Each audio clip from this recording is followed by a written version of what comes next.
Bonjour, on a vu dans ma dernière vidéo le double mouvement auquel Jésus nous appelle, t'appelle, celui de venir à lui et celui d'aller en son nom.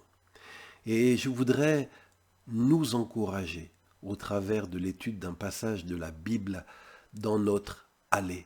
Parce que quand on va, on doit aller avec l'espérance que nous allons aussi moissonner ce que nous allons semer. Et le passage que je voudrais partager avec vous est celui qui se trouve dans le livre des Actes des Apôtres au chapitre 13. Et je lis verset 2, un jour, ils sont réunis pour prier le Seigneur et ils jeûnent. Il s'agit des responsables de l'église d'Antioche. Et alors, l'Esprit Saint, pendant qu'ils jeûnent et prient, leur dit, mettez à part Barnabas et Saul pour le travail que je vais leur demander. Donc il y a un aller pour Saul et Barnabas, un travail, une mission que le Seigneur leur demande. Verset 4, donc l'Esprit Saint envoie Barnabas et Saul. Donc on voit, ils se mettent en route, ils obéissent à l'ordre missionnaire de Jésus d'aller et de faire de toutes les nations des disciples. Et l'Esprit Saint les conduit dans une première étape vers l'île de Chypre. Donc ils s'embarquent dans le port de Séleucie et là ils prennent le bateau pour l'île de Chypre. Quand tu décideras d'aller, laisse le Saint-Esprit te montrer vers qui tu dois aller. Quelle est la destination où il t'envoie. C'est important dans notre aller, dans notre action d'évangélisation, de témoignage, de faire des disciples, d'être toujours conduit par le Saint-Esprit. Et nous lisons, verset 6, que Paul et Barnabas traversent toute l'île et arrivent à Paphos. On sait qu'ils sont arrivés d'abord à Salémine, mais là, il ne nous est pas dit qu'il y a eu des conversions, il ne nous est pas raconté l'impact de leur aller, mais il est dit qu'ils ne se sont pas découragés. Je ne sais pas comment ça s'est passé à Salémine, mais ils ne se sont pas découragés, ils ont persévéré, comme nous devons chaque fois le faire, et ils ont traversé toute l'île de Chypre et ils arrivent à Paphos. Et là, ils rencontrent un juif appelé Bar Jésus. Celui-ci pratique la magie, il veut faire croire qu'il est un prophète. Il vit dans le palais du gouverneur Sergius Paulus. Ce gouverneur est un homme intelligent et il fait venir Barnabas et Saul parce qu'il veut entendre la parole de Dieu. Mais bien aimés, Paul et Barnabas ont obéi à l'ordre d'aller. Dieu leur a mis à cœur d'aller d'abord à l'île de Chypre. On pourrait dire, mais qu'est-ce qui va se passer? Eh bien, peut-être ils auront dû traverser toute l'île. Mais quand ils arrivent à Paphos, là, ils rencontrent un notable, Sergius Paulus, et il est dit que cet homme est intéressé d'entendre le message de ces deux missionnaires. Il veut entendre la parole de Dieu. Et donc il les fait venir. Et puis là, il va se passer un miracle que vous pouvez lire dans les livres des Actes. Et au verset 12, il écrit que ce gouverneur, voyant ce qui est arrivé, devint croyant. En effet, l'enseignement au sujet du Seigneur l'a touché profondément. Voyez-vous, ce n'est pas en vain que Paul et Barnabas ont obéi, qu'ils sont allés dans l'île de Chypre, parce qu'il y avait au moins une personne, un homme de paix, que Dieu avait préparé, quelqu'un que le Saint-Esprit avait déjà travaillé son cœur, préparé le terrain pour recevoir la semence de la bonne nouvelle. Et quand Paul et Barnabas sont allés à Paphos, ils ont annoncé la parole de Dieu à un homme qui avait soif d'entendre, et cet homme va se convertir. Quelle est la leçon qu'on peut retenir de ce qu'on vient de lire? C'est que quand on va au nom du Seigneur pour faire des disciples, quand on est conduit par le Saint-Esprit, on tombera, même s'il nous faut traverser tout un territoire, ce ne sera peut-être pas du premier coup, mais il y a quelque part un Sergius Paulus qui nous attend. Et que quand on sera en contact avec lui, cette personne-là sera disposée à écouter notre témoignage, notre message. Et puis, l'allée de Paul et Barnabas ne s'arrête pas là. Il est dit que Paul et que ceux qui l'accompagnent prennent le bateau ensuite et vont à Pergé en Pamphylie. Et là, Jean-Marc les quitte et retourne à Jérusalem. Donc, après l'étape de Chypre, dans leur allée, c'est l'étape de Pergé en Pamphylie. Et là aussi, il ne nous est pas raconté ce qui est arrivé. Il n'y a peut-être pas eu de porte ouverte, d'opportunité à Pergé pour témoigner, faire des disciples. Mais il est écrit, verset 14, que ensuite Paul et Barnabas quittent Pergé et ils arrivent à Antioche de Pisidie. Donc la première étape dans leur moisson, c'était Chypre, Paphos. Ensuite, ils persévèrent dans leur allée et ils arrivent à Antioche de Pisidie. Et qu'est-ce qui va se passer là? Bien, il est décrit que le jour du sabbat, ils entrent dans la maison de prière des Juifs, dans la synagogue, et ils s'assoient. Et on leur donne la parole, et ils vont donc annoncer, on leur ouvre une porte. Dieu avait préparé cette synagogue d'Antioche de Pisidie pour que Paul et Barnabas puissent y annoncer la parole. Dieu prépare des opportunités quand nous allons. Il nous devance dans notre itinéraire. Et là, Paul va prêcher, il va dire, on lit verset 23, que dans la famille de David, Dieu a fait naître, comme il l'avait promis dans l'Ancien Testament, un sauveur pour le peuple d'Israël. Et Paul annonce, ce sauveur, c'est Jésus. Et il dit, verset 27, les habitants de Jérusalem, leurs chefs, n'ont pas compris qui est Jésus. Ils n'ont pas compris les paroles des prophètes qu'on lit chaque sabbat. Ils ont fait ce que les prophètes annonçaient. Ils ont condamné Jésus, mais, dit Paul, Dieu l'a réveillé de la mort. Donc il prêche l'évangile. Le Sauveur Jésus, mort pour nos péchés, ressuscité d'entre les morts. Et Paul va conclure son message, son témoignage, son sermon, en disant, versets 38 et 39, « Frères, vous devez savoir une chose. Grâce à Jésus, on vous annonce aujourd'hui que vos péchés sont pardonnés. La loi de Moïse n'a pas pu vous libérer de vos péchés. Mais tous ceux qui croient en Jésus sont complètement libérés. » Donc c'est vraiment l'évangile, qu'on est sauvé par la foi en Jésus. Le pardon des péchés, la délivrance du fardeau des péchés s'obtient par la foi en Jésus, le Sauveur qui a donné sa vie sur la croix pour qu'on soit pardonné. Et donc il est écrit qu'ils sortent de la réunion après avoir annoncé la parole de Dieu et on leur redemande de venir le sabbat suivant et de parler des mêmes choses.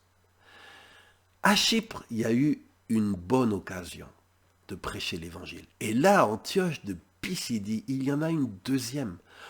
On a entendu la parole une première fois, on en veut encore. C'est comme une opportunité, est là présente. Et il est dit que même au verset 43, qu'après la réunion, beaucoup de juifs, beaucoup de gens qui n'étaient pas juifs, mais qui étaient des sympathisants, qui obéissent à la loi de Moïse, eh bien, veulent pas lâcher Paul et Barnabas, mais ils les suivent. Et Paul et Barnabas complètent ce qu'ils n'ont pas pu dire pendant le sermon et ils les encouragent à rester fidèles au Dieu d'amour.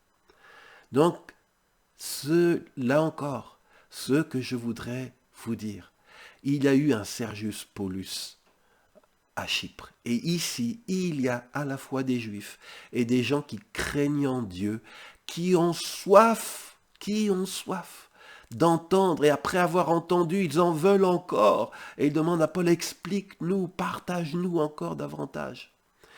Et verset 44, il est dit que le sabbat suivant, presque tous les habitants d'Antioche de Pisidie se rassemblent pour entendre la parole du Seigneur.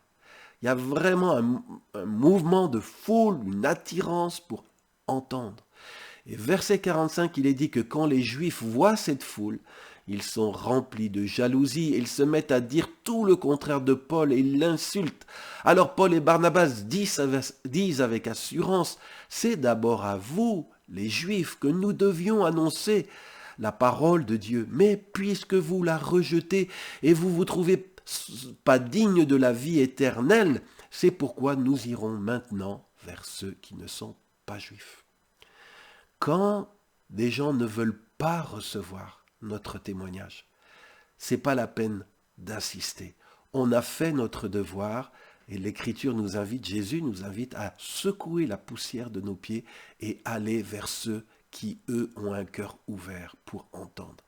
Et il est dit que une majorité des Juifs, des gens de cette synagogue, maintenant, leur cœur s'est fermé après avoir eu envie d'en entendre plus, mais il y a des cœurs qui sont ouverts. Et il est écrit, verset 48, que ceux qui ne sont pas juifs entendent que Paul a un appel pour les non-juifs et il remercie Dieu pour cette parole. Et il est écrit, tous ceux que Dieu a choisis pour vivre toujours avec lui deviennent croyants à Antioche de Pisidie. Tous ceux que Dieu a choisis pour vivre toujours avec lui deviennent croyants. Dans notre traduction, comme Tob, il est dit tous, ou second, tous ceux qui étaient destinés à la vie éternelle crurent. Bien-aimé, je voudrais t'encourager. Quand Dieu t'envoie, il t'envoie parce qu'il y a des cœurs qui sont prêts à t'écouter. Ne te décourage pas. Tu ne prêcheras pas juste dans un désert. Il y aura comme à Chypre une opportunité de toucher peut-être quelqu'un d'important. Il y aura à Antioche de Pisidie un nombre de gens prêts à se tourner vers le Seigneur. Il est dit tous ceux qui étaient destinés à la vie éternelle crurent. Dieu avait destiné dans cette ville qui n'avait jamais été visitée par l'Évangile, qui n'avait jamais reçu de missionnaires. Mais Dieu avait déjà œuvré, il avait déjà devancé les apôtres par le Saint-Esprit, et tous ceux qui étaient destinés à la vie éternelle ont cru. Pour moi, ça m'encourage que même si je ne sais pas où il se trouve, quand je vais aller, quand je vais me laisser conduire par le Saint-Esprit, je vais aussi moi, toi aussi mon frère, ma sœur, rencontrer des gens que Dieu a destinés à la vie éternelle. Et quand tu rencontreras ces gens, même si comme pour les Juifs tu rencontreras des gens jaloux qui voudront pas t'entendre, mais il y a des gens qui sont disposés à t'écouter. Dieu les a préparés. Et il est dit, verset 51 des Actes 13, que les deux missionnaires vont être finalement persécutés par les Juifs jaloux et que donc les apôtres vont secouer la poussière de leurs pieds et ils vont aller ailleurs à Iconium. Ils vont poursuivre leur aller.